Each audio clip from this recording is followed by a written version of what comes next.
नमस्कार, मैं हूं दीपक चौरसिया। टुनाइट से दीपक चौरसिया में आपका स्वागत है। यूपी में राज्यसभा की 10 सीटों के लिए हुए चुनाव की काउंटिंग जारी है। 8 सीटों पर बीजेपी की, जबकि 9वीं सीटों पर एसपी की जया बच्चन की जीत तय मानी जा रही है। लेकिन पेच 10वीं सीट को लेकर फंसा है। पहले राउंड की गिनती के बाद 10वीं सीट के लिए किसी को भी 37 वोट नहीं मिले। अब दूसरी वरीयता के वोटों की गिनती होगी। इससे पहले बीजेपी और बीएसपी का एक वोट रद्द हो गया। ऐसे में अब 10वीं सीट के लिए 36 वोट की दरकार होगी। 10वीं सीट पर 2 उम्मीदवारों के बीच कांटे की टक्कर है। एक तरफ बीएसपी के भीमराव अंबेडकर हैं, जिन्हें समाजवादी पार्टी का समर्थन हासिल है। दूसरी तरफ अनिल अग्रवाल हैं, जिन्हें बीजेपी का समर्थन है। आज दिन में कई विधायकों ने क्रॉस वोटिंग की और साफ संकेत दे दिया कि वो किसके साथ खड़े हैं। और अभी हम बता दें कि अनिल अग्रवाल को जो फर्स्ट प्रेफरेंस के जो वोट है, पहली वरीयता के वोटों का आंकड़ा सामने आ चुका है। ये देखिए, जया बच्चन को पहली वरीयता में 35 वोट मिले हैं। जेटली को पहली वरीयता में 33 वोट मिले हैं। अनिल अग्रवाल को पहली वरीयता में 33 वोट मिले हैं। भीमराव अंबेडकर को 28 वोट मिले हैं। ये काफी पीछे हैं। पहली वरीयता में वोटों का आंकड़ा सामने आ चुका है। सामने आ गया है पहली वरीयता के वोटों का आंकड़ा। जया बच्चन को पहली वरीयता में 35 वोट मिले हैं। और सीधे चलते हैं हमारे सहयोगी अरविंद के पास। अरविंद इस वक्त हमारे साथ लाइव है। अरविंद, क्या है, कौन कौन किस किस की जीत तय मानी जा रही है और अनिल अग्रवाल का क्या होने वाला है? अनिल अग्रवाल या फिर भीमराव अंबेडकर? दीपक जी, देखिए, मेरे साथ इसमें 2 मेहमान हैं। एक तो राजपाल कश्यप है, जिनसे आप 7 बजे के बाद बात करना चाहते थे। दूसरे प्रकाश द्विवेदी हैं, विधायक हैं भारतीय जनता पार्टी की तरफ से, और राजपाल कश्यप हैं, एमएलसी हैं, विधायक हैं समाजवादी पार्टी की तरफ से। अभी भी इन दोनों लोगों का दावा है कि दोनों इनके जो प्रत्याशी हैं अलग अलग जीतेंगे। लेकिन मेरा सवाल राजपाल कश्यप से है। राजपाल कश्यप का ये आरोप है कि इलेक्शन कमीशन की तरफ से अभी तक जो है पहली वरीयता का जो वोट पड़ चुका है, जिसकी गिनती हो चुकी है, उसके रिजल्ट्स क्यों जारी नहीं किए गए? राजपाल जी, क्या कहना चाहते हैं आप?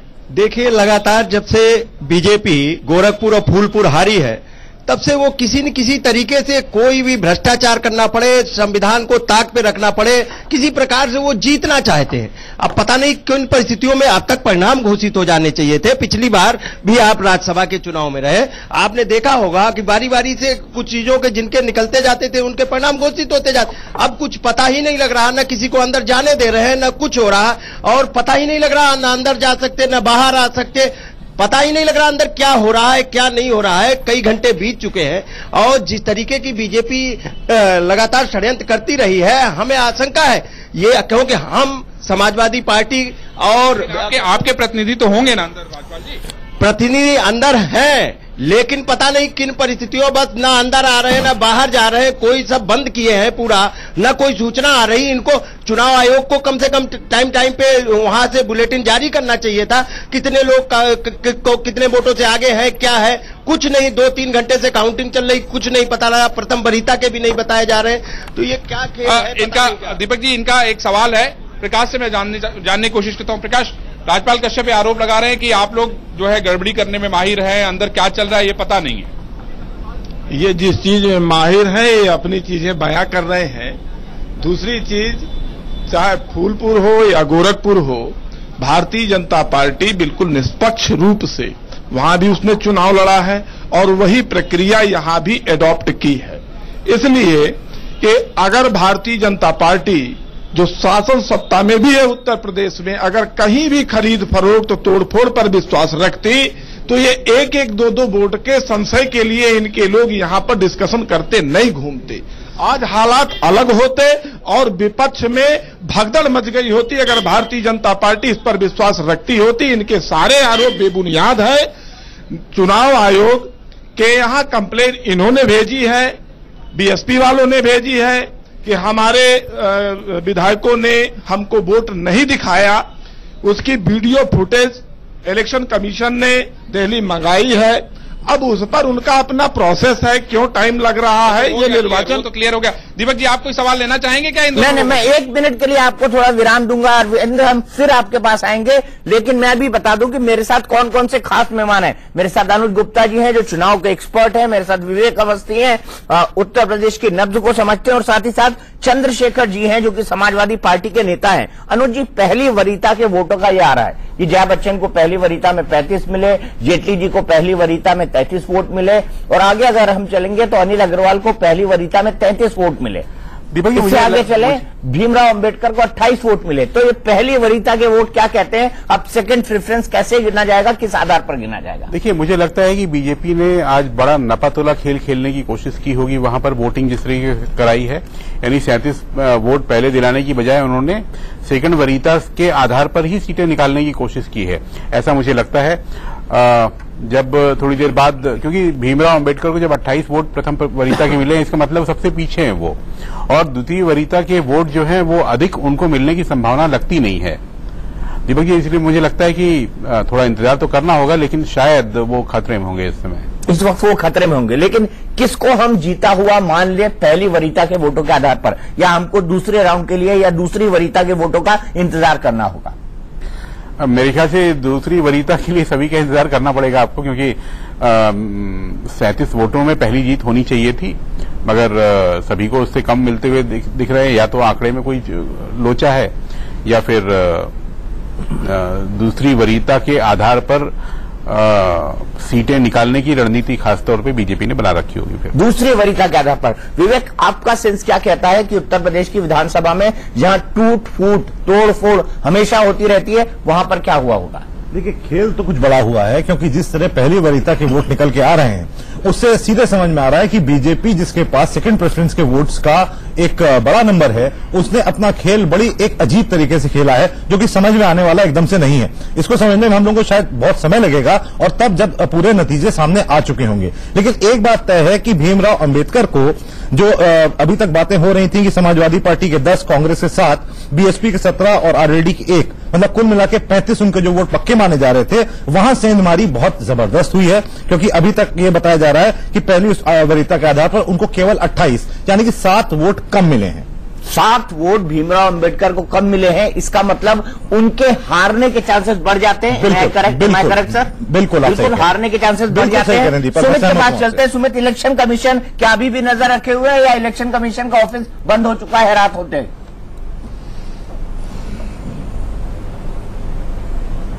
पूरी चीज के ऊपर, क्योंकि हमने चीफ इलेक्शन कमिश्नर से बात भी की ओपी रावत जी से, तो उन्होंने बताया कि लगातार जो रिपोर्ट भेजी गई उसके ओके करने के बाद लगातार इलेक्शन कमीशन इस पर नजर रखे हुए है, और काउंटिंग का पहला राउंड या फिर जो उसकी चीजें आने के बाद ही ये तय करेंगे कि आखिरकार कब डिक्लेरेशन होता है इसके बारे में। लेकिन दीपक जी, एक बात जरूर है कि ये एक प्री बोर्ड एग्जाम की तरह है, क्योंकि दिल्ली में और पूरे देश भर में एग्जाम चल रहे हैं, तो ये प्री बोर्ड एग्जाम है।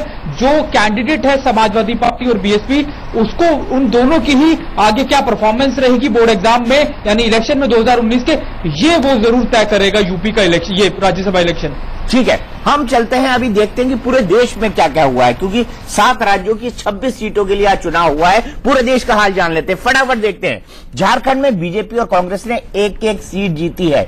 बीजेपी के समीर उरांव और कांग्रेस के धीरज साहू जीते हैं। अनुज जी, मैं आपसे जानना चाहता हूं कि ये सीट, ऐसा माना जा रहा था कि दोनों पर जीत जाएगी भारतीय जनता पार्टी, लेकिन एक सीट धीरज साहू ले ली, क्योंकि 2 साल पहले बीजेपी ने दूसरी सीट भी अपने निर्दलीय उम्मीदवार के लिए जितवा ली थी, और वहां शिबू सोरेन के बेटे को हराया था, वसंत को। तो मुझे लगता है आज यदि कांग्रेस ने वो सीट निकाली है तो कांग्रेस का प्रबंधन वहां ज्यादा बेहतर रहा है। धीरज साहू, कांग्रेस के जिनके 6-7 केवल वोट अपने हैं, उन्होंने जेएमएम के सारे वोट लिए, जेवीएम के भी वोट लिए हैं, और उसके अलावा शेष विपक्ष के जो छिटपुट वोट है, 3-4 विधायक, उन सबके भी वोट यदि उन्होंने हासिल किए हैं, तो ये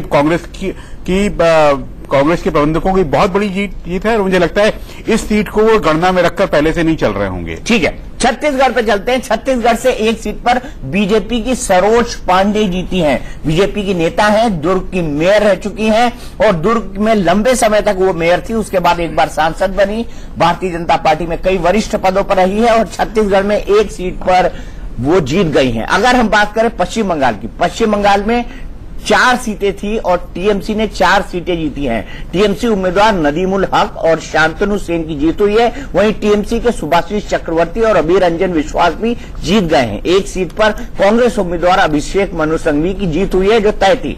उधर तेलंगाना की 3 राज्यसभा सीटों पर टीआरएस ने जीत दर्ज की है, यह भी तय था।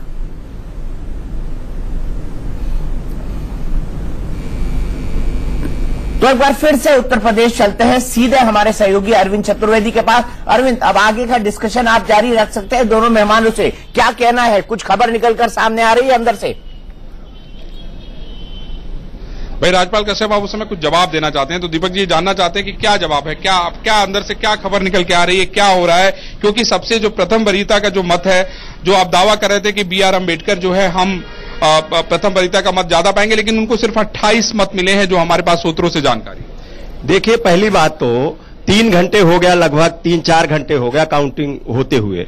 इनको समय समय पे काउंटिंग की जो रिपोर्टिंग है वो बाहर जारी करनी है। जब मीडिया तक को नहीं बता रहे हैं ऑथेंटिक सूचना, और किसी को नहीं पता रही, किसी को अंदर जाने नहीं दे रहे, बाहर आने नहीं दे रहे, और जिस तरीके का षड्यंत्र लगातार बीजेपी कर रही है, 2 वोटरों को वोट नहीं डालने का अधिकार, जी को बता दीजिए कि जहां काउंटिंग होती है वहां से आना जाना मना होता है, नहीं देते, आप छीन लेते। तो आप ये बीजेपी में भाई देखिए दीपक जी ये कह रहे हैं कि जहां काउंटिंग होती है वहां से आना जाना मना है। भाई आना जाना मना है, हमने मान लिया दीपक जी, लेकिन क्या 3-3, 4-4 घंटे काउंटिंग हो जाती थी? क्या उसके परिणाम जो भी वहां जो भी आगे चल रहा, पीछे चल रहा, उसकी सूचना क्या मीडिया और चैनल को जानकारी नहीं देनी चाहिए? या पहले नहीं होती थी? पहले हम आपको जानकारी दे रहे हैं ना, राज्यसभा चुनाव में कितने वोट मिले, पहली वरीयता की जानकारी हमने आपको दे दी राज्यपाल जी। और लेकिन षड्यंत्र के बावजूद भी समाजवादी राज्यपाल जी, भाई देखिए प्रथम वरीयता के मत किसको किसको कितने मिले हैं वो जानकारी अब सार्वजनिक हो गई है, वो पता चल गया है।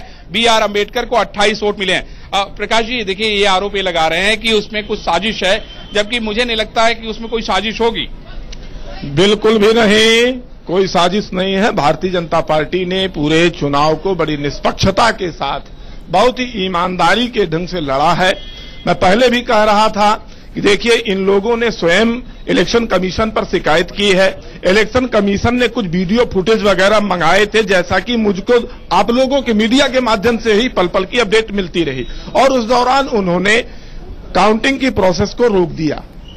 जो विलंब हुआ इन्हीं लोगों की शिकायत बार बार कराने के उसमें जो ये लोग कह रहे हैं कि मतदान का अधिकार छीन लिया, तो वो हाईकोर्ट ने किया है, माननीय उच्च न्यायालय है, उस पर किसी का कोई जोर नहीं है। वो एक संवैधानिक पीठ है, वो क्या आदेश पारित करती है, जो भी कानून के दायरे में आते हो संवैधानिक आदेश है, उस पर सरकार का कहीं पर कोई रोल नहीं है। दीपक जी मैं यहाँ पे एक बात ये कहना चाहूंगा कि जिस तरीके से B.R. अम्बेडकर को 28 वोट मिले हैं प्रथम वरीयता के, अगर सेकेंड वरीयता के वोट गिने जाएंगे तो उसमें बीजेपी गेन कर जाएगी, इससे कतई इनकार नहीं किया जा सकता है। यहाँ पे थोड़ी गहमा गहमी बढ़ी है, मुझे लगता है कि शायद कुछ अंदर से कोई जानकारी मिल रही है। कोई अपडेट होती तो हम आपको तुरंत बताते हैं। ठीक है अरविंद, आप थोड़ा विराम ले लीजिए, आप थोड़ा ब्रेक ले लीजिए, जाइए पता करिए। जैसे ही आप बोलेंगे कि मैं तैयार हूं नई जानकारी के साथ, हम आपको तुरंत दे लेंगे। लेकिन आज बताते हैं कि राजा भैया का फैक्टर कितना इंपॉर्टेंट था। निर्दलीय विधायक राजा भैया ने कहा कि उन्होंने समाजवादी पार्टी को वोट दिया है,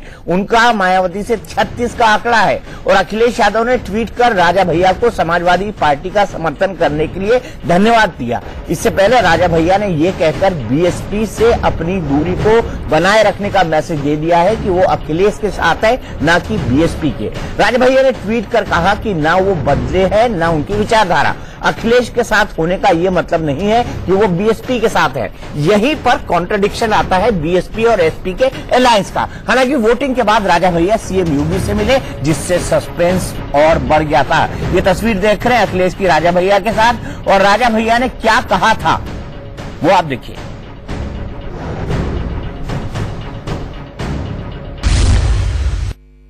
राजा साहब ये बताइए कि कहां वोट डाल रहे हैं, लगातार ट्वीट कर रहे हैं, खबरें चल रही हैं, लोग कयास लगा रहे हैं कि नहीं बीजेपी के लोग आपसे मुलाकात किए, क्या है, क्या सच्चाई?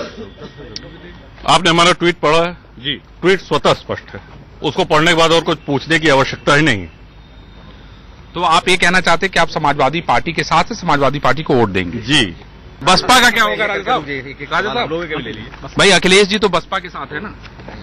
हम अखिलेश जी के साथ हैं, हम बसपा के साथ नहीं हैं। भाजपा के लोगों ने कोई बातचीत की? बीजेपी के लोगों ने बातचीत की कुछ? नहीं, बातचीत हमारी सबसे होती है सिवाय बसपा के।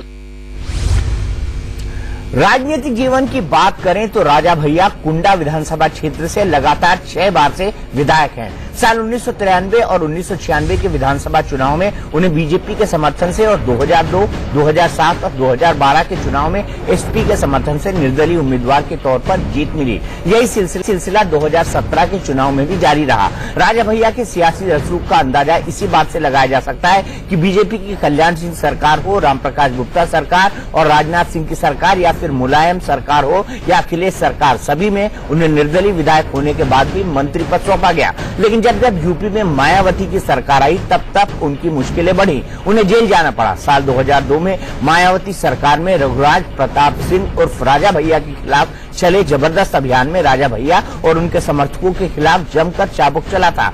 राजा भैया पर पोटा की धाराएं लगाई गई। रघुराज और उनके पिता उदय प्रताप सिंह को जेल में डाल दिया गया। इस दौरान राजा भैया के पिता उदय प्रताप सिंह के भद्री महल से 26 जनवरी 2030 में पुलिस ने करोड़ों की संपत्ति बरामद की।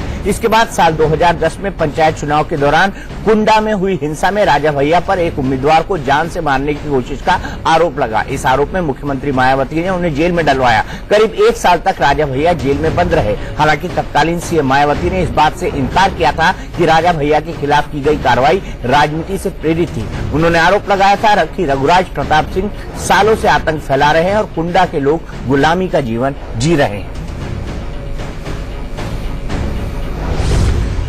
फिर से आते हैं अपनी डिबेट पर। मुझे बताइए कि कुछ लोग इनको कहते थे कुंडा का गुंडा, लेकिन कुछ लोग ऐसे हैं वहां पर, अभी भी मैं गया हूं उनकी कॉन्स्टिट्यूंसी में, जो उन्हें भगवान के समान मानते हैं और अगर कोई सपोर्ट ना हो तो कोई लगातार इतने चुनाव नहीं जीत सकता, सिर्फ डर के बल पे। देखिए, कुंडा का गुंडा इनको जिससे नाम दिया गया था, उसमें सारी पार्टियां मिलकर इनके खिलाफ चुनाव लड़ी थी। एक कैंडिडेट उन्होंने अपना खड़ा किया था, लेकिन फिर भी राजा भैया का जो रसूख है उससे नहीं निपट पाए थे, उनको नहीं हरा पाए थे। उसके बाद बीजेपी को और समाजवादी पार्टी को दोनों को ये चीज समझ में आई कि एक अभेद्य दुर्ग है जिसमें राजा भैया बैठे हुए हैं और इनको हराना मुश्किल ही नामुमकिन है, जिस तरह की रॉबिन हुड की इनकी इमेज है। लेकिन मायावती से इनका शुरू से 36 का आंकड़ा रहा है, ये एकदम जगजाहिर सी बात है। और आज जिस तरह से उन्होंने अपना बयान दिया, बिल्कुल खुल के बोले कि मैं अखिलेश के साथ हूं, समाजवादी पार्टी के साथ हूं, लेकिन किसी भी तरह से मैं बीएसपी के साथ नहीं हूं। और मुझे एक पॉलिटिकल मैसेज देने के तहत मायावती ने राजा भैया को घसीटा था कि वो उस अपर कास्ट के खिलाफ है जो दलितों पर जुल्म करता है। ये मैं गलत तो नहीं कह रहा हूं? नहीं, आप एकदम ठीक कह रहे हैं, लेकिन उसमें बहुत सारी और भी फैक्टर्स हैं। मायावती को कहीं ना कहीं ये भी लगता था कि इनका कद जरूरत से ज्यादा बढ़ गया है और एक निर्दलीय विधायक का इस तरह से कद कैसे बढ़ सकता है और वो उनको सलाम क्यों नहीं करता है। ये यूपी की राजनीति में ये बहुत चर्चित चीजें हैं। अच्छा, अगर आप बाद में देखें तो अखिलेश से इनके ताल्लुकात थोड़े से बिगड़े भी थे। जब इनके बड़े मंत्रालय छीनकर उनको छोटे मंत्रालय दे दिए गए थे, लेकिन जैसे चुनाव आया और उसका समाजवादी पार्टी की उसमें दुर्दशा हुई, उसके बाद इनको दोबारा समाजवादी का जो यंगर जनरेशन है, अखिलेश और पार्टी, उसने दोबारा इनको तरजीह देनी शुरू की, उसी तरह की तरजीह जो इनको मुलायम सिंह दिया करते थे। मुलायम सिंह ने इनको तरजीह दी, सभी लोगों ने इनको तरजीह दी। और यहां तक कि जब मायावती ने राजा भैया को जेल में बंद किया था तो बीजेपी का एक बड़ा सेक्शन ये मांग कर रहा था कि मायावती के खिलाफ कुछ ना कुछ हमको एक स्टैंड लेना चाहिए। मैं सीधे चलता हूं चंद्रशेखर जी के पास, मैं आपके पास फिर आऊंगा। चंद्रशेखर पांडे जी, मुझे ये बात बताइए, तिलक तो आपने लगा रखा है, भगवान की पूजा अर्चना करके आए हैं, हमको भी भगवान सद्बुद्धि दे, हमको भी भगवान आशीर्वाद दे, लेकिन भगवान का आशीर्वाद और समाजवादी पार्टी के और बीएसपी के ज्वाइंट कैंडिडेट भीमराव अंबेडकर को मिलेगा कि नहीं मिलेगा?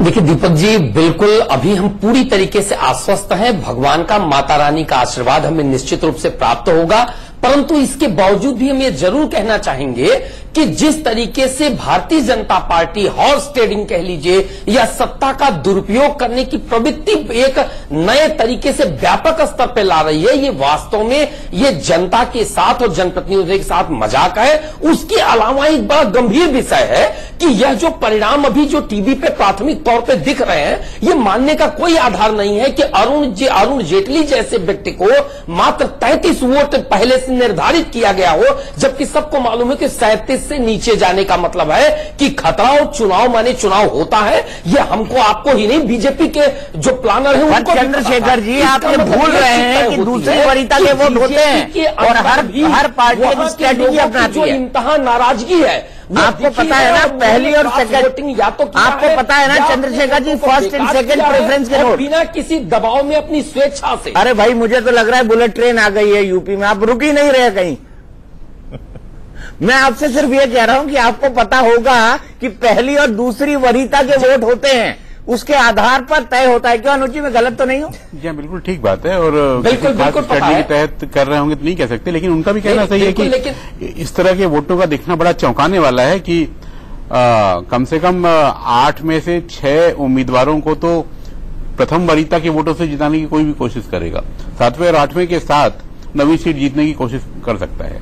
जी, पहला समाचार भारतीय जनता पार्टी के लिए आ रहा है कि अनिल जैन साहब, जो कि एक कद्दावर संगठन के नेता हैं, वो चुनाव जीत गए हैं। सीधे चलते हैं हमारे सहयोगी विजय मिश्रा के पास।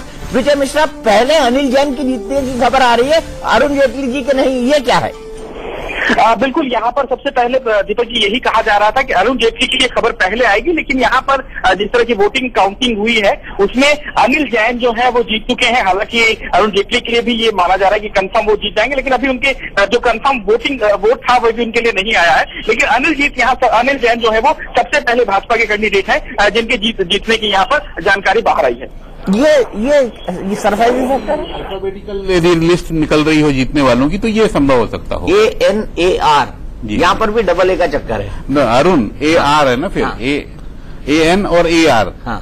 तो फिर AN पहले आएगा और AR बाद में आएगा। मुझे बहुत अच्छी तरह पता है। एक बार जो है हम लोग सब तमाम इंटरव्यू करने गए किसी एक आदमी का, और सब चैनल वाले भिड़ गए कि नहीं पहले मुझे, तो हमने शगुफा छोड़ा। हमने कहा कि भाई अल्फाबेटिकली ऑर्डर में कर लेते हैं। तो आज तक इसलिए आगे आ गया, उस टाइम पे मैं आज तक के लिए काम करता था क्योंकि वो डबल एजे था। और अगर रिपोर्टर्स में तो शायद डी में भी आप पहले आ जाते। डी में मैं पहले आ जाता, मैं पहले तो किसी भी तरीके से आ जाता। कोई भी मजेदार चीज ये है कि मनमोहन मंत्रिमंडल में कई बार सीक्वेंसिंग जो है मंत्रियों की उन्होंने अल्फाबेटिकली कर दी ताकि लफड़ा ही नहीं हो कौन दूसरे नंबर पे कौन तीसरे नंबर पे। और राष्ट्रपति भवन में एक कार्यक्रम हो रहा था, मोदी सरकार ने मीटिंग एक बुलाई हुई थी, तो ममता जी को बहुत देर इंतजार करना पड़ा और आखिरी में थोड़ी देर बोलने को मिला। सब उस समय नींद माने थके हुए से सब लोग लगने लगे थे, तो उन्होंने विधानसभा में जाकर के एक प्रस्ताव की वेस्ट बंगाल की जगह केवल बंगाल नाम होना चाहिए ताकि शुरू में नंबर आ जाएगा। डब्ल्यू के हिसाब से बहुत पीछे नंबर नहीं आया करेगा। डब्ल्यू के हिसाब से तो डब्ल्यू जरा वो डब्ल्यू फैक्टर हो जाता है, इसको भी हमको देखना पड़ेगा। लेकिन सुमित, क्या अभी इलेक्शन कमीशन में सरगर्मियां आपको देखने को मिल रही है दिल्ली दफ्तर में भी, या नहीं, या पूरी तरह से शांति है वो? देखिए, निश्चित तौर पर दीपक जी 9:30 का वक्त करीब करीब हो चुका है, लेकिन अभी भी यहाँ पर जो हालांकि इतना कुछ नहीं है क्योंकि सब आजकल चीजें डिजिटल है, लेकिन पूरी वोटिंग के ऊपर क्योंकि चीफ इलेक्शन कमिश्नर अभी भी यहां अंदर बैठे हुए हैं, लगातार मॉनिटरिंग या फिर चीजें देखी जा रही हैं लगातार, क्योंकि उन्होंने कहा था कि जब फाइनल रिजल्ट्स आ जाएंगे, यानी जब सारी काउंटिंग पूरी हो जाएगी तो उसकी एक रिपोर्ट आती है, उसके बाद वो उसको ओके करते हैं, फिर जाके डिक्लेरेशन होता है। तो ये प्रक्रिया जो है वो क्योंकि माना यह जा रहा है कि शायद 12 बजे तक या फिर उससे पहले या उससे बाद में कभी भी उसके आसपास के वक्त में ये डिक्लेयर करने की कोशिश की जा रही है। तो यही चीजों को लेकर यहाँ पर अभी सरगर्मी है, लेकिन अफसरी तौर पर सरगर्मी ज्यादा है क्योंकि राज्यसभा के चुनाव है और सारी चीजें जो है वो यूपी या फिर उन स्टेट्स में ज्यादा सरगर्मी है जहां पर काउंटिंग हो रही है। यहां पर आपको वो चीज नजर नहीं आएगी दीपक जी। मतलब आपको लग रहा है कि आप रद्द जगह कराएंगे आज लोगों से?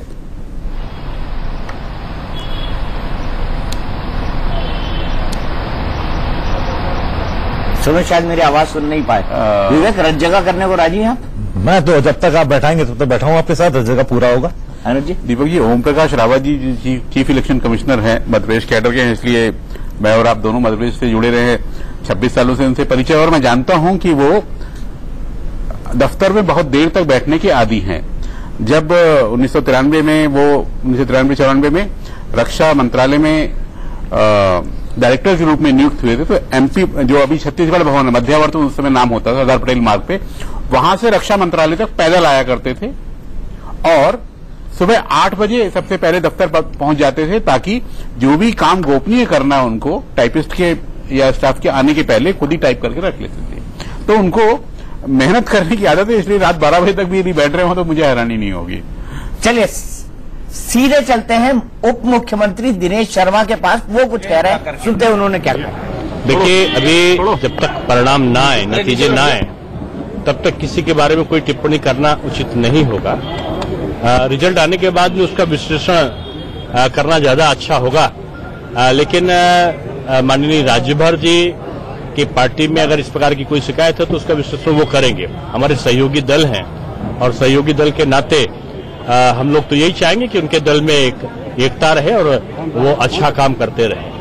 सर, अभी तक का रुझान क्या नजर आते हैं? बीजेपी अपना नौवा प्रत्याशी, मतलब बीजेपी के नौवा प्रत्याशी। देखिए, जाहिर सी बात है कि आज आप लोग किसी गणना की या किसी काउंटिंग की चर्चा कर रहे हैं तो इसलिए कर रहे हैं कि बीजेपी का प्रत्याशी अच्छा लड़ रहा है, क्योंकि अगर आंकड़ों के उससे आप देखते तो फर्स्ट प्रेफरेंस के वोट उनके काफी ज्यादा थे और बीजेपी के समर्थित प्रत्याशी के वोट काफी कम थे।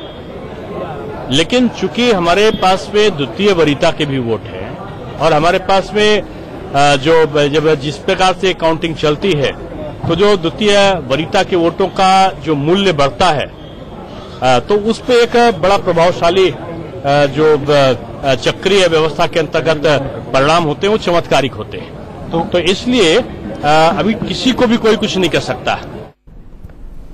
तो दिनेश शर्मा भी कह रहे हैं कि सस्पेंस बरकरार है और राज्यसभा का सस्पेंस कितनी देर तक चलेगा, कैसा चलेगा, इस पर पल पल की खबर इंडिया न्यूज आपको देगा। तो चंद सेकंड में कुछ और नतीजे हम आपको बताएंगे, लेकिन सबसे और नतीजों को जानने के लिए सीधे चलते हैं हम हमारे सहयोगी अरविंद के पास। अरविंद, क्या हो रहा है इस वक्त विधानसभा के अंदर?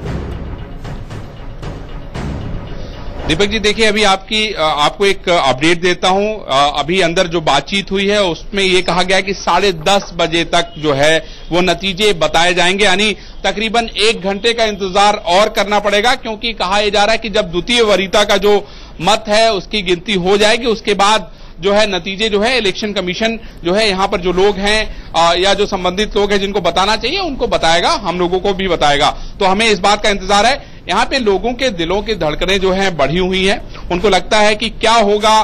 जिस तरीके से दिनेश शर्मा की बात आपने सुनी कि द्वितीय चक्र की जो मतगणना होती है उससे बड़े चौंकाने वाले परिणाम आते हैं। लेकिन दीपक जी, मैं यहाँ पे आपको ये बताना चाहता हूं कि ये बीजेपी जो है कहीं न कहीं रणनीति के तहत कह रही है, क्योंकि बीजेपी के पास द्वितीय वरीयता का मत जो है वो बहुत ज्यादा है और वो अपने आप को कंफर्ट मानते हैं। जब द्वितीय वरीयता के मतों की गिनती होगी तो वो उसमें जीत अपनी सुनिश्चित कर लेंगे और शायद इसी रणनीति के तहत लोगों को वोट डलवाए गए हैं। ये बात अब लगभग स्पष्ट हो चुकी है। तो ठीक है, हमने बताया कि ये वोट गणना थोड़ी कॉम्प्लिकेटेड होती है। फर्स्ट प्रेफरेंस होता है, सेकंड प्रेफरेंस होता है, उसके आधार पर लोग अपनी गणना करते हैं ताकि उनके सभी प्रत्याशी जीत जाएं। यहां पर एक एक्स्ट्रा कैंडिडेट अनिल अग्रवाल के तौर पर भारतीय जनता पार्टी ने खड़ा किया है। भारतीय जनता पार्टी समर्थित उम्मीदवार अनिल अग्रवाल आखिरकार है कौन, हम जानना चाहेंगे विवेक उनके बारे में।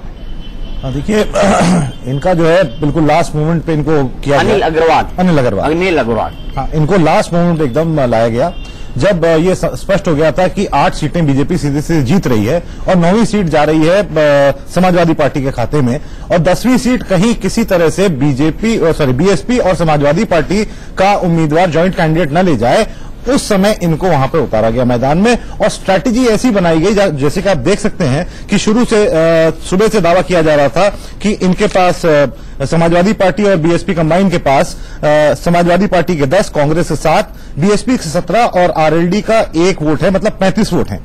लेकिन उन 35 वोट में भी बहुत बढ़िया तरीके से सेंधमारी हुई है, बहुत बढ़िया तरह से मैनेज किया गया है सारी चीजों को। और अभी जो हमारे सामने आंकड़े आ रहे हैं उसमें जो भीमराव अंबेडकर हैं उनको 35 में से 28 ही वोट मिले हैं, मतलब 7 वोट वहां पर कटे हैं। ये किसके वोट हैं ये अभी तय नहीं हो पाया, नहीं मालूम हो पाया, लेकिन सेंधमारी जरूर हुई है।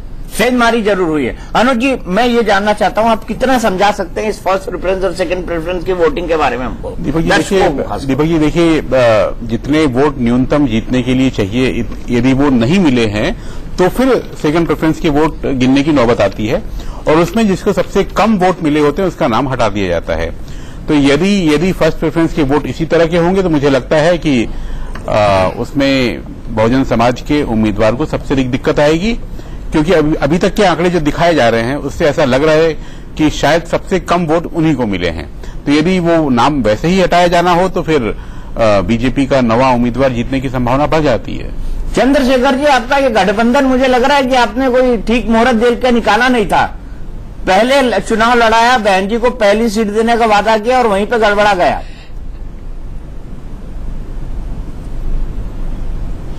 दीपक जी, वायदा कर्मों का होता है, क्योंकि हम परिणाम को नियंत्रित नहीं कर सकते। छोड़ दीजिए, मैं बीएसपी और समाजवादी पार्टी के पिछले 25 साल के कर्म बता दूंगा तो बड़ी दिक्कत हो जाएगी।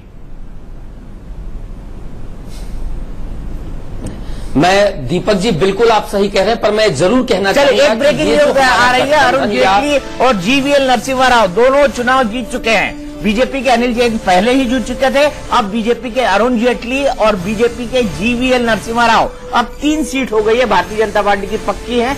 और विजय मिश्रा हमारे साथ हैं। विजय, अब कितनी देर में बाकी परिणाम आएंगे और क्या आने की उम्मीद है?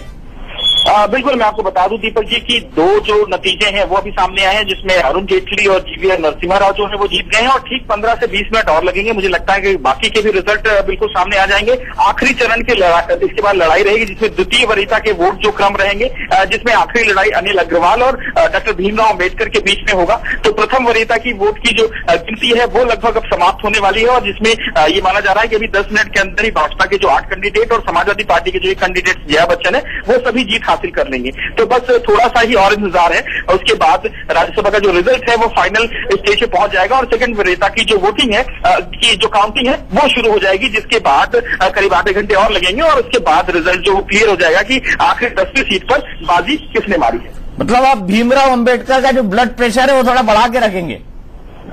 जी बिल्कुल दीपक जी, यहाँ पर सेकंड वरीयता के क्रम में ही उनको पार्टी ने रखा हुआ है और यही कारण है कि इन्हीं 2 कैंडिडेट के बीच में कांटे की टक्कर जो है वो चल रही है। जहां भाजपा के 2 कैंडिडेट के बारे में ये जानकारी आ रही है कि क्रॉस वोटिंग की है उन्होंने, जिसके जरिए भाजपा की भी यहाँ पर जो हार्ड वैल्यू है वो बढ़ी हुई है। तो वही ये माना जा रहा है कि बसपा के भी एक कैंडिडेट ने क्रॉस वोटिंग की थी और साथ में यहाँ पर जो इस क्रॉस वोटिंग के बाद में जो वोटों का गणित था वो काफी गड़बड़ हो गया था और जो 2 वोट इनवैलिड हुए थे उसमें जो टोटल 400 की संख्या थी वो घट करके 398 की संख्या हो गई थी। तो जो 37 वोट प्रति कैंडिडेट मिले थे वो घट करके 36.18 का आ गया है आंकड़ा। तो इसी वजह से पूरा जो गणितीय समीकरण था वो काफी बिगड़ गया है, यानी जो कैंडिडेट 37 वोट पे जीत रहे थे वो कैंडिडेट अब 36 वोटों पर जीत हासिल कर रहे हैं। ठीक है, आपने बताया कि किस तरह से 36 वोटों पर जीत हासिल कर रहे हैं, लेकिन मैं अपने ही सवाल के साथ फिर से चंद्रशेखर जी के पास जाता हूं। चंद्रशेखर जी, अगर कर्मों की बात करी जाए तो फिर बड़ा गड़बड़ हो जाएगा। 25 साल में एसपी और बीएसपी ने एक दूसरे के खिलाफ क्या क्या कर्म किए हैं?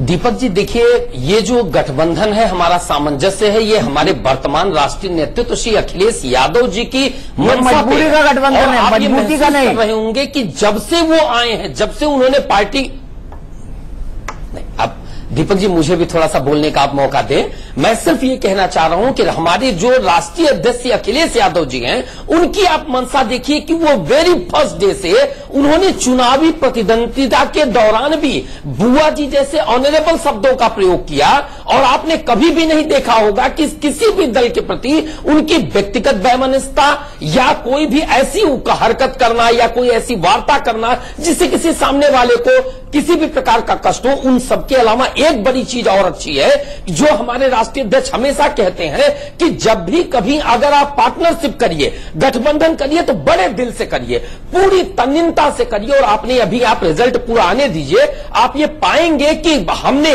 बसपा को पूरी तरीके से ठोस मजबूती के साथ में अपना पूरा समर्पण दिया है। और जहां तक परिणाम की बात है, हम अभी आशावादी हैं, लेकिन हमको यह लगता है कि यह हमारे साथ साथ में भाजपा सभी के लिए, ये उनके लिए भी ये विचार का प्रश्न है कि उन्होंने हम तो विपक्ष हैं, चलिए ठीक है, बहुत आसानी, प्रकृति का नियम है, हमेशा होता है कि विपक्ष को तोड़ लिया जाता है। लेकिन आज की डेट में आप मान रहे हैं आप टूट चुके हैं, जा रहे हैं, आप मान रहे हैं आप टूट चुके हैं, भी एक चैलेंज है। आप मान रहे हैं आप टूट चुके हैं। मैंने कहा ना, मैं आशावादी हूं। मैंने कहा यदि जैसा आप, बिल्कुल नहीं, जैसा आपने टूटे कभी नहीं हो सकते। हमने कहा ना कि हम जैसा आप दिखा रहे हैं, यदि कहीं से, हम सपा की बात नहीं कर रहा हूं, सपा तो टूट ही नहीं सकती है। आप नितिन अग्रवाल जी के वोट को आप क्रॉस वोटिंग ना मानिए, क्योंकि हमको आपको हफ्ते भर पहले से पता था कि वोट सपा का नहीं है। वो हमारे समाजवादी पार्टी से एक क्रॉस वोट आपको नहीं मिलेगा। लेकिन विपक्ष के अगर कहीं कोई टूट है भी तो उसके लिए भी मैं स्पष्ट कर दूं कि विपक्ष की टूट तो होती है। महत्वपूर्ण यह है कि आज जो सत्ता पक्ष के विधायक हैं वो इतने नाराज। अच्छा, मैं अरविंद के बाद चलता हूं। चलिए ठीक है चंद्रशेखर जी, आपने अच्छा एनालिसिस दिया, लेकिन हमारे सहयोगी जो है अरविंद, वो मंद मुस्कुरा रहे हैं। अरविंद बताइए, आपकी मुस्कुराहट के पीछे क्या छुपा है? ये गठबंधन मजबूरी का है या मजबूती का? मेरे मुस्कुराहट के पीछे ये है कि विजय मिश्रा जो कि निर्दलीय विधायक हैं, वो जाके सुबह शिवपाल सिंह यादव से मिलते हैं और बीजेपी को वोट देते हैं। तो ये एक बड़ा मुस्कुराहट है। आप बताइए, विजय मिश्रा सुबह शिवपाल सिंह यादव के घर जाते हैं, फोटो खिंचवाते हैं, वो फोटो फेसबुक पे अपलोड करते हैं और फिर उसके बाद शाम को बयान देते हैं कि वो भारतीय जनता पार्टी को वोट दे रहे हैं। तो ये क्या मैनेजमेंट है? चंद्रशेखर अगर ये कह रहे हैं कि नहीं ये हमने पूरे दिल से दिलो जान से काम किया है बहुजन समाज पार्टी के लिए, BR अम्बेडकर के लिए, तो यही मैनेजमेंट है। शिवपाल यादव जो कि समाजवादी पार्टी के कद्दावर नेता हैं, विजय मिश्रा से मिलने के बाद तब भी अपने पाले में वोट नहीं कर पाते, तो इसका क्या जवाब है दीपक जी? क्या कहेंगे? नितिन अग्रवाल का तो चलिए मैंने मान लिया कि वो एक सप्ताह पहले से पता था लोगों को, लेकिन विजय मिश्रा तो उसी दिन मिलके आए, क्यों नहीं वोट दिया उन्होंने? चलिए, ये किस तरह का मैनेजमेंट है? चंद्रशेखर जी जवाब देंगे आप? बिल्कुल जवाब देंगे। देखिए, जहां तक कि विजय मिश्रा जी की बात है तो मैं स्पष्ट कर दूं कि वो समाजवादी पार्टी के खिलाफ चुनाव लड़े थे और समाजवादी पार्टी पूरी ताकत से उनके खिलाफ चुनाव लड़ी थी। वो वहां पे निर्दल विधायक थे।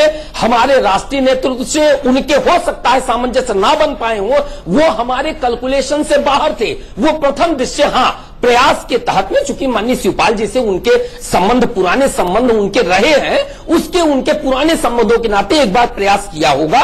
इसकी मात्र सीमित इतना है, परंतु हमारे कैलकुलेशन में, हमारी नियति में ना मेरी, ना बसपा ने, ना किसी पत्रकार ने, हमें लगता है कि शायद ही किसी ने संभावना जताया होगा कि विजय मिश्रा जी का वोट हमको जा रहा है। वो स्पष्ट हो गया। अच्छा, ये बताइए, शिवपाल जी ने तो अखिलेश की पार्टी के लिए वोट किया है ना, कि ये मेरे व्यक्तिगत रिश्ते हैं। भाई चंद्रशेखर जी ये बताइए कि शिवपाल जी ने तो अखिलेश जी की पार्टी के लिए वोट किया है। समाजवादी पार्टी का एक वोट भी क्रॉस वोटिंग नहीं हो सकता है दीपक जी। तो 7 वोट किसके कटे?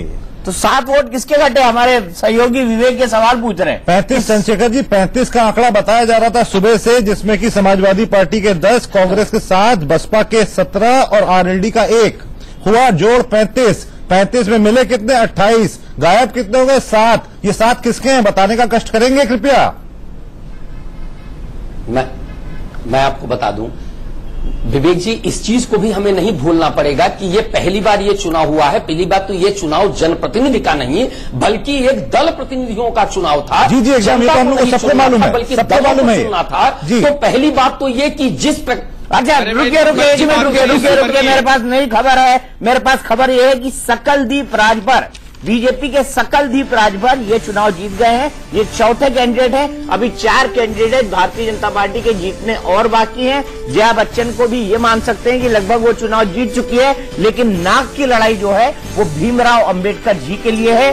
भीमराव अंबेडकर और अनिल अग्रवाल के बीच मुकाबला है। अनिल अग्रवाल भारतीय जनता पार्टी समर्थित उम्मीदवार है, जबकि भीमराव अंबेडकर बीएसपी के उम्मीदवार हैं। बुआ और भतीजा का जो नया गठबंधन हुआ था, उस बुआ और भतीजा के नए गठबंधन के बाद इनका नाम सामने आया था भीमराव अंबेडकर के। क्या चल पाएगा बुआ और भतीजे का गठबंधन? देखिए, ये चुनाव जो है दीपक, मैं कहूंगा कि ये चुनाव कोई ऐसा चुनाव नहीं है जिसमें कि पब्लिक ने वोटिंग की हो।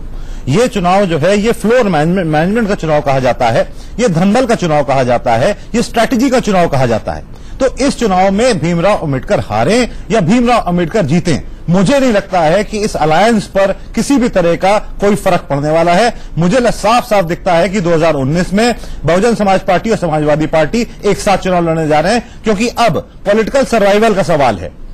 क्योंकि और फिर कांग्रेस पीछे से बस में लटक जाएगी। कांग्रेस तो मेरे ख्याल से लटक ही जाएगी। जैसे आपने कहा कि पाना लेके खड़े रहते हैं, तो वो पाना लेके खड़े होंगे कहीं कुछ बोल्ट और टाइट करने के लिए, टाइट करने के लिए खड़े रहते हैं। दीपक भाई, कांग्रेस यदि बसपा के साथ चिपक जाती है तो उसका केवल यूपी नहीं, यूपी के अगल बगल बहुत सारे राज्य हैं, मध्य प्रदेश, छत्तीसगढ़, राजस्थान, दिल्ली, हरियाणा, पंजाब, उत्तराखंड और महाराष्ट्र तक भी उसका बहुत असर होगा। यदि ये फॉर्मिडेबल अलायंस बन गया तो भाजपा 100 के नीचे भी यदि उतर जाएगी तो मुझे हैरानी नहीं होगी। चलिए, ये बहुत दूर की बात कर दी, लेकिन मैं अपना एक अनुभव बनाता हूं जो कांशीराम जी के साथ मेरा हुआ था। एक बार अलायंस किया था उन्होंने मुलायम सिंह के साथ, और एक बार अलायंस किया था उन्होंने कांग्रेस के साथ, जब सीताराम केसरी जी अध्यक्ष थे। और उसके बाद उन्होंने मुझे कहा था कि मैंने अब मायावती को बोल दिया है, आज के बाद किसी से भी अलायंस मत करना, बोले तभी तू नेशनली स्टैंड कर पाएगी। लेकिन आज देखिए राजनीति की परिस्थितियां किस तरीके से बदलती हैं कि आज अखिलेश और मायावती दोनों साथ खड़े हुए हैं गेस्ट हाउस कांड को भुलाकर, क्योंकि उस गेस्ट हाउस कांड में मैं मौजूद था। और विवेक, मैं जानना चाहूंगा कि कितना बड़ा शिफ्ट है ये उत्तर प्रदेश की पॉलिटिक्स में और नेशनल पॉलिटिक्स में। देखिए, बहुत बड़ा शिफ्ट है, बहुत ही बड़ी चीज है कि 25 साल बाद दो ऐसे दुश्मन जो एक दूसरे को फूटी आंख नहीं सुहाते थे, वो साथ आए हैं। उसका एक बड़ा कारण है दीपक, लोकसभा का जो चुनाव था 2014 का, इसमें बीजेपी को 71 सीटें मिली, अपना दल को 2 सीटें मिली। इनका जो टोटल वोट परसेंट था वो था 43.63। वहीं समाजवादी पार्टी को 5, बीएसपी खाता नहीं खोल पाई, कांग्रेस 2 और आरएलडी खाता नहीं खोल पाई। लेकिन इन चारों पार्टीज का वोट अगर परसेंटेज माने, जिस समय मोदी वेव थी उस समय इनका था 40.69, यानी तकरीबन एनडीए से 3% कम। लेकिन उस समय की बात है, फिर से कहूंगा, जब मोदी की एक वेव चल रही थी पूरे देश में, और आज उसको 4 साल हो गए हैं, आज उस तरह की कोई वेव है नहीं मेरे हिसाब से। तो इस डिफरेंस को नैरो करने के लिए अगर ये चारों पार्टियां साथ आती हैं तो एक बहुत बड़ा गठबंधन बनने जा रहा है, और दो पुराने दुश्मन जिनकी की कह सकते हैं कि सांप नेवले जैसी लड़ाई थी, वो साथ आ गए हैं। लेकिन आपको ये भी मानना पड़ेगा कि इस बात के आधार पर ही सिर्फ आप भारतीय जनता पार्टी और मोदी के करिश्मे को राइट ऑफ नहीं कर सकते, क्योंकि भारतीय जनता पार्टी का संगठन, मोदी का करिश्मा, मोदी की अपनी एक अलग छवि, और साथ ही साथ उनके चुनावी प्रबंधन के जो छोटे छोटे सिस्टम्स हैं, उसको लाने में, उसको समझने में अभी बाकी राजनीतिक पार्टियों को काफी वक्त लग सकता है। मेरा ये व्यक्तिगत सोच